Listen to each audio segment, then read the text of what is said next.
successful, y'all.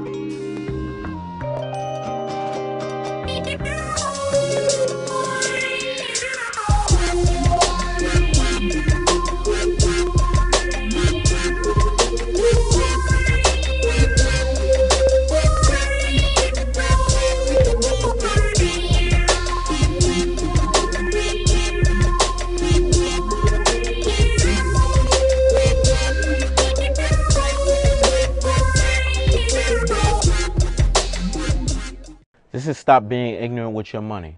My name is Andrew Leon. And my name is Destiny De Jesus. Now, I know you guys remember the last time, our first episode that we had, our premiere episode where we discussed issues such as no romance without finance. Today, we have some special guests that you guys will see later on in the segment. One of our guests in the street interview that we conducted in the No Romance Without Finance. So we have a special treat for you because we're going to have that guest here, and we're also going to have established professor and author. So Destiny, can you explain to me what today we're going to be talking about? Can you kind of tell the viewers what's going on? Today we're going to be talking about education and finance, mainly focusing on college students, talking about the loans that they're in, talking about the troubles that they're going through trying to pay for college, and so on. Currently, right now, according to the Wall Street Journal, the average loan that individuals are taking out every year is $25,000. So in 4 years, that's going to be accumulated to $100,000. And a lot of individuals are facing hardship because they're underemployed or they're employed part-time or they're facing a lot of abundance of different issues.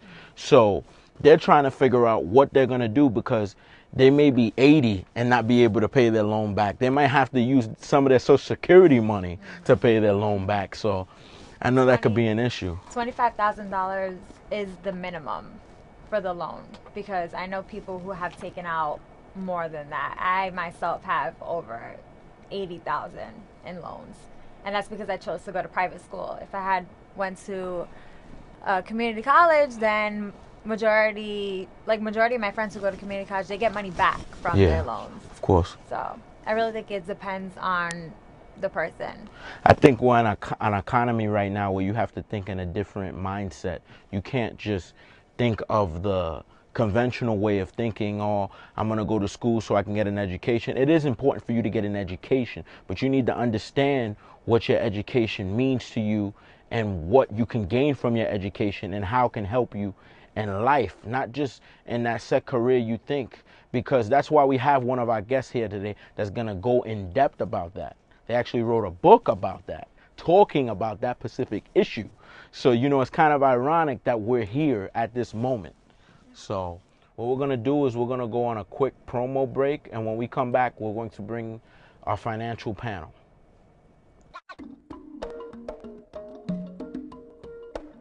You see that I'm here on this monumental statue, Adam Clayton Powell. He was one of the congressmen. He did a lot for Harlem, the civil rights movement. We're here on 125th Street. Stop being ignorant about your money. And that's a show talking about money and how that affects us. Things that Bloomberg does. To stop thinking we're going to eradicate poverty through having dependency, depending on welfare, depending on food stamps, depending on anything. Like, come on, get off your and do something with yourself. You know what I'm saying? Do something more for you. Do something for yourself, for your community. Back in the 70s, there were a lot of black-owned businesses in Harlem and in a whole bunch of states across the nation. To give you, a brief intro on my background, I went to school for business administration. I have a knowledge, I'm a student, and I'm always a student regardless of what's going on in the community. Always learning. I read books from Donald Trump, Warren Buffett, Robert Kiyosaki. I'm always a constant learner, and I don't let myself get deterred from not having money. Being broke is temporary, but being poor and poverty is eternal. You get what I'm saying? You guys have to think, get out of that mind state that somebody's going to give you something. I just want to show you and talk about that.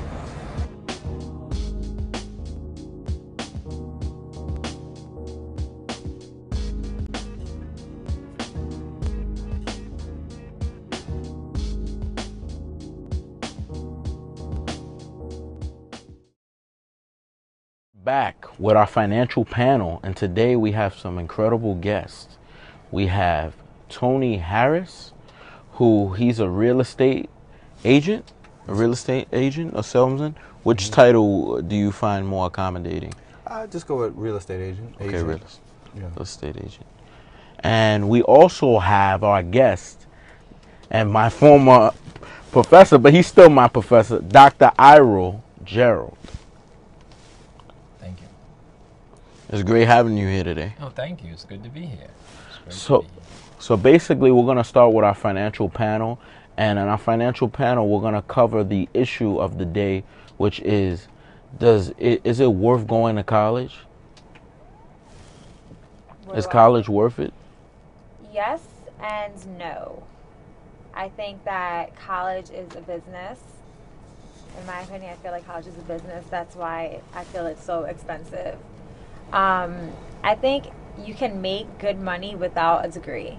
That's what I feel. But I don't know, in today's society, you kind of need a degree if you want to work for like an organization or corporation or whatnot. But I feel like if you want to start your own business or something, I feel like sometimes you don't even really need a degree. What you really need is people to back you up. I feel like today's number one thing is networking. So of course, if you know somebody, you can get something, you know.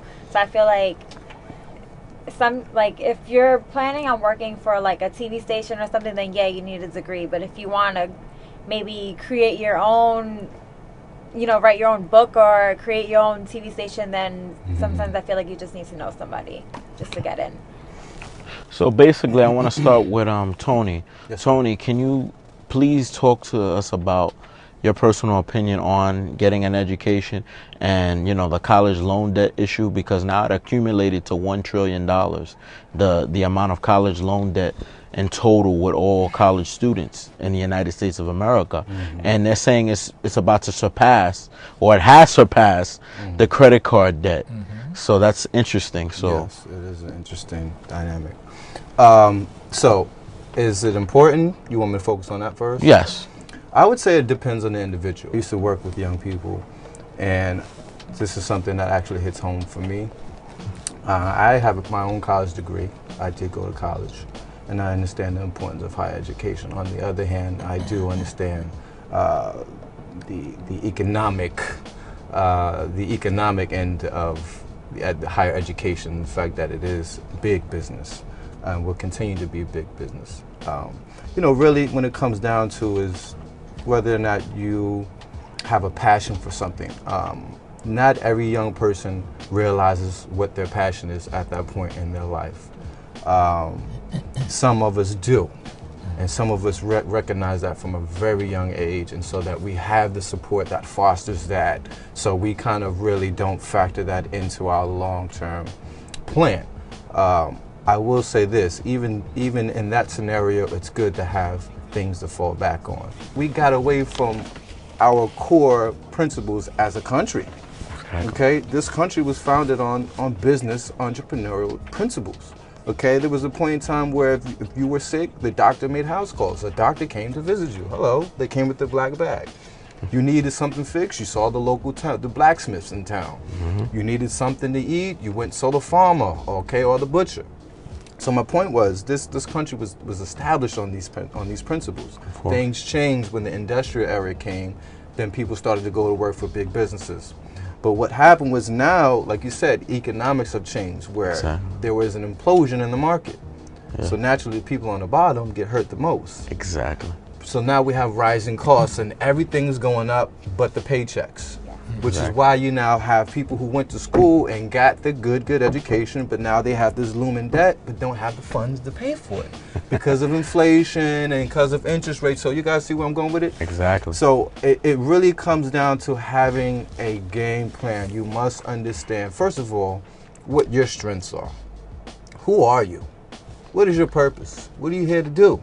that's a great segue into introducing Dr. Ira Gerald. Can you tell him, I know you've been a principal at charter schools, or a principal, you've been a principal, you've dealt with every form of education in terms of secondary several and levels. Several levels. My professional span starts somewhere around daycare centers, where I was founder of the first, well, one of the founders of the first 24-hour day daycare center in Long Island. So going there all the way up to teaching grad school.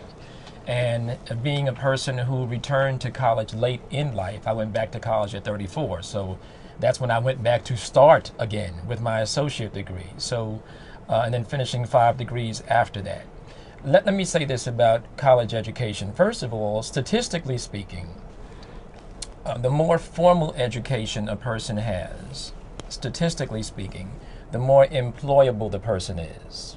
So whether or not you get a job in a field that you desire, or your primary field or not, you are in fact more employable according to statistics. The unemployment rate for those members of our society who have less than a high school diploma is somewhere around 12%, whereas when you climb up the ladder in academics and you get to a level where you're in a master's degree, well, now your unemployment level is somewhere around 4% for those members. So statistically speaking, as far as employment is concerned and employability, formal education is critical.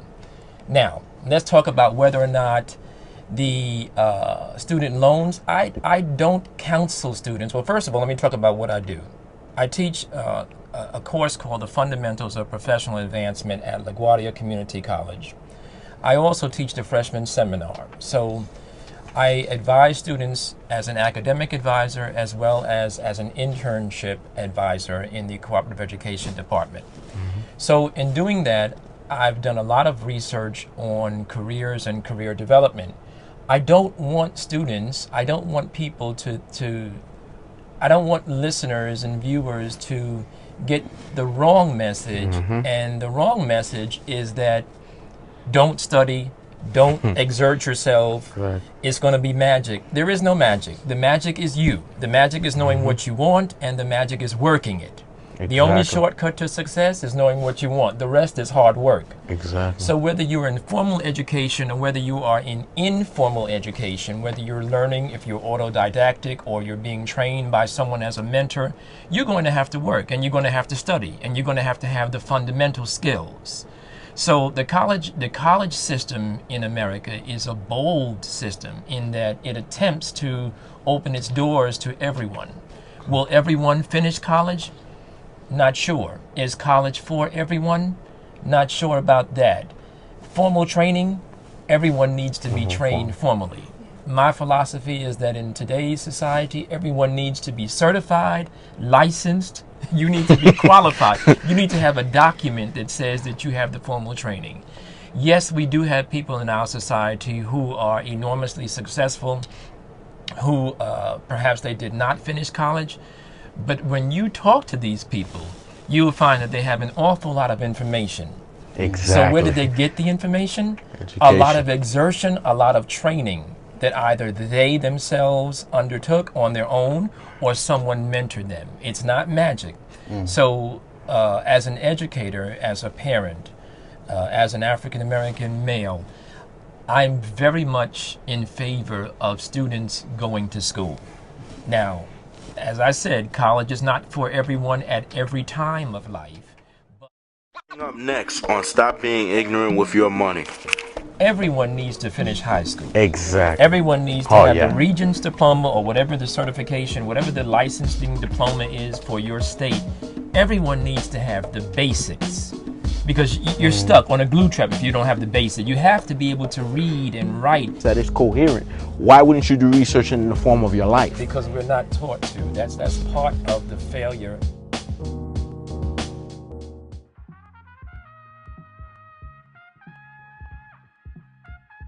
But now you see that paradigm has shifted. We have our sisters now in these higher places, and they're already penetrating these higher levels of corporate society, whereas the brothers aren't penetrating at such a high number. And they feel like, they're the man of the house, and now that everything is being shifted in the household. So we're in a state of emergency, man. It's a big issue, and we got to find our balance again. We really do. Bill Clinton. When I think of him, I automatically think of sex and cum stains on someone's dress. Wake up, stupid. There are a lot of corrupted politicians out there. Obamacare. Does Obama really care about blacks, whites, Latin people? That's for you to decide. So what do you guys think about the street interviews that we just showed you? Very interesting. Especially, I've always heard about there's no finance without romance. And I remember one time I'd asked a lady, I said, "What's your sign?" She said, "$." So I said, "Wow, that's interesting. That was the 13th sign in the zodiac, the $." You know. In the hedge fund industry, there's a lot of high net worth individuals. And when we had the financial crises, a lot of high net worth individuals had to adjust their lifestyle downwards because of the fact that, they lost their jobs or people were cutting their salaries. So in situations where maybe the wife wasn't working and they were used to a certain type of lifestyle, what happened was they had to adjust it downwards. Kids had to go to probably a school that was less than they wanted to go to. Vacations had to be cut. The car you drive had to be minimized.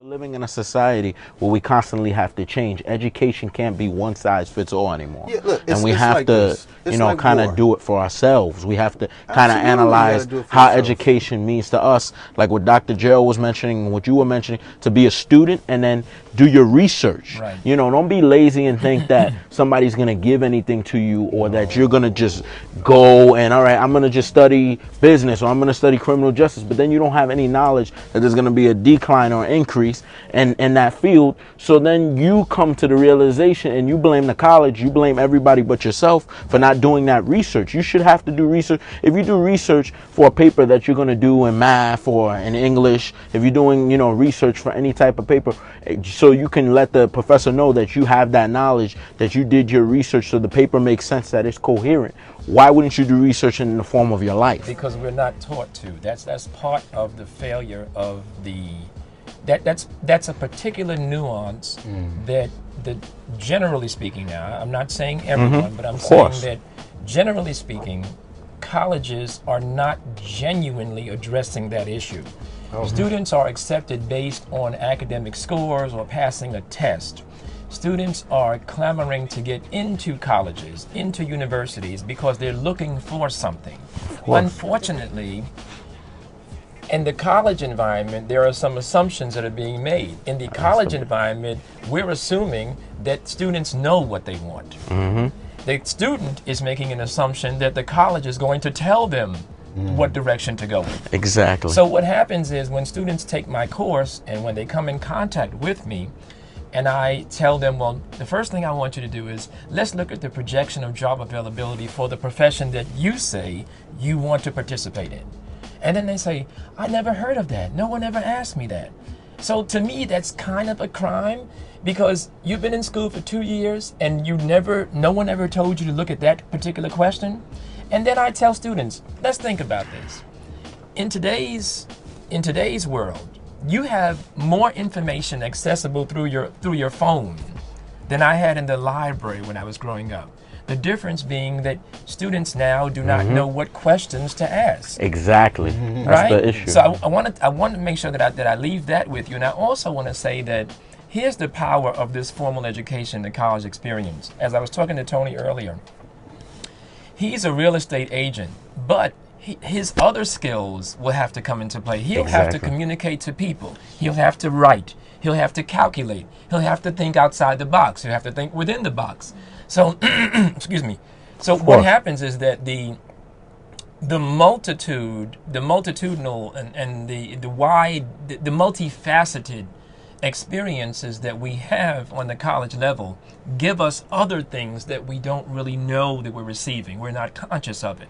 But when you're in an art class and you have to take the art class and you're studying art, You have no idea that one day you might attend an interview, and while sitting in the interview, someone may have a painting on their wall that you learned about in the art class. So you have the same degree as everyone sitting in the waiting room. You have the same basic credentials. But when you mention something about that painting, you scored 10 points above everybody else, and that's what I teach. Because in you my had that course. knowledge. That's You didn't right. have. If you didn't have that knowledge, you wouldn't be able to do so. That's right. You have to tie that in, and I think that's something that people in a community of color go through a lot, because they don't look at classical stuff. They That's don't look. They don't read certain literature. I'm not trying to be. I'm being general here. Yes, I'm not yes, trying to say every individual is like that. Every individual is raised differently and brought up in a different environment. But I think that's the problem right there. That That's one of the problems. we don't focus on that. That's The right. analogy I like to use, I say it's like war. You go to war, you have an opponent. You have somebody you're trying to defeat. The best thing you can do is to have as much weapons in your arsenal as possible. All right, so if we're going to go to war, you don't want to go there with one weapon. You want to have multiple weapons. And so you have to look at life this way. Okay, yes, you might have something that you may be interested in. You might even have certain opinions about school or about college. But at the end of the day, you're looking at this like, you know what? I have an opportunity here to put myself in a better position. And that's what it should be looked at, okay? When you're paying for school dues, you're paying for tuition, that's an investment. Of course. Okay, now anybody who understands finance, they would tell you having student loan debt is not a bad thing. It's how you manage that debt, okay? And that's also part of your formal training. You need to learn how to manage risk. You need to learn how to manage your portfolio. You need to learn how to manage debt. If you're delinquent, okay, that's when it becomes a problem. Of course. Mass of people who were not trained, who were not educated. And then we had people that were born into slavery, but they still That's a whole rise. other world. They still rose But like those are the Booker T. anomalies. Those are Booker T. those are the Washington. anomalies. Of course. Not everybody. Of course. And that's why we have the Booker T's and the Frederick Douglass. We must not abandon the fact that Frederick Douglass, Benjamin Banneker, Booker T, W.E. Du Bois, Oscar de la Prise, Stanton, all these individuals that segue the movement for African Americans. African Americans have no excuse today because these gentlemen went through much harder times than anyone else could even imagine. You can't even realize that, Professor. But if these individuals can do that then the African Americans and Latinos can do that now. I'm not going to take that excuse. Let's get back to the show. The general idea is that, and I teach this all the time, that students, everyone needs to finish high school. Exactly. Everyone needs to have the Regents diploma or whatever the certification, whatever the licensing diploma is for your state. Everyone needs to have the basics, because you're stuck on a glue trap if you don't have the basics. You have to be able to read and write and maneuver and negotiate. So you could so someone could have at least give you an idea of what to research, you know, and then know how to research. Yeah, you have to know where to go, and you have to say, oh, really? I didn't know that. So what I do is, in my teaching, I teach students that it's okay to be personal and to be selfish. Like, I need you to know what you want. Exactly. So when I say to my students, why are you in college? And they say, I'm here for an education. I say, that's not an acceptable answer. What does it mean to you? Well, I'm here to be successful. What does that mean? And then I say, well, let me tell you what success means to me this year. In 2013, I want to buy a Corvette. That's success to me. Exactly. So students have to have specific articulation. Exactly. And so what happens is, during the course of the dialogue, when I begin to ferret this information out of them, that's where the excitement takes place. And that's when students say, wow, you know, and they start to engage, and then they realize why they're in school. Make it personal. You're in school for your own success. Is money important? Yes. So do you have a higher probability of getting some money if you have a degree? Yes. So get the degree. Then, now let's look at this. Don't take out loans. Don't do that if you absolutely don't have. Don't do it. This is what I think students should do. I think the way that we use, I know that none of us have that problem, but the way that we use online dating, if a person is interested in finding a date, they might be registered with 3 or 4, 5 or 6 online dating websites. Exactly. So they're sending out their pictures to like 500 people a day. And so what happens? We say, I want to go to college, I want a degree. Pell Tap. Stop. Student loan. Stop that. There are many scholarships that we've never even heard of. Exactly. So we need to say, are there scholarships for Dominican women? Mm-hmm. Oh, wow, look tons. at that. And it comes up on your phone. Are there scholarships For women. Yeah, for women. Or for African American American man males or who are women. single parented. Exactly. Or are Left-handed. Left-handed. The next episode of Stop Being Ignorant with Your Money. I think that idea is crap. We're But gonna why? need You some can make so toilet much paper money. to get rid of that freaking idea. You shouldn't aspire to the minimum wage. If you're thinking only about the minimum wage, you're selling yourself short. You're one call away from welfare if you're just depending on the minimum wage. I know people who bet like thousands on the World Series or the Super Bowl and they lose it all, and there goes their month's rent, and then It's you over. know exactly. No food for the kids. Sorry, kids. That's horrible. I was trying to get this money for you, but I messed up. Mothers in the world who are like 18 and have kids and they have to have a job. Stop having children. Be honest here. I'm not having a kid. Financially, I cannot afford to have a child, but you have to take a certain amount of responsibility, regardless if you're 18 or you're 40. If you know financially you can't afford to have children, then you shouldn't have children. And I'm not saying that you shouldn't have children. You should look if you are economically able to have children. And what I mean by that, are you qualified to have children right now?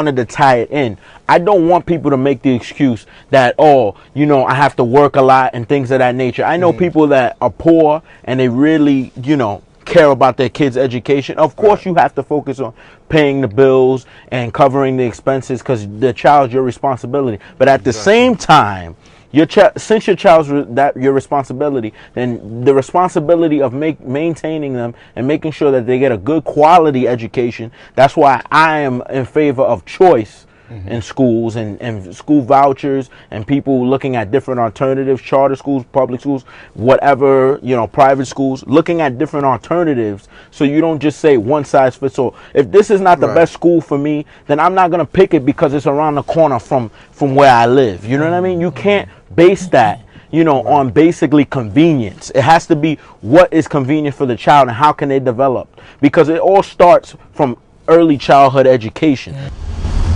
That's all we got for time. Next time we're just gonna have to make this an hour show, obviously. So we're gonna have to reorganize our schedules, and then eventually, you know, when we go down the road and when this show becomes more successful. Excellent. Thank you so much for having Thank you, me. gentlemen. Thank you. Thanks for having me. Thanks. Thank you so much. Yes, sir. That's a wrap. Nice. Thank you. Nice meeting you. Nice to meet you.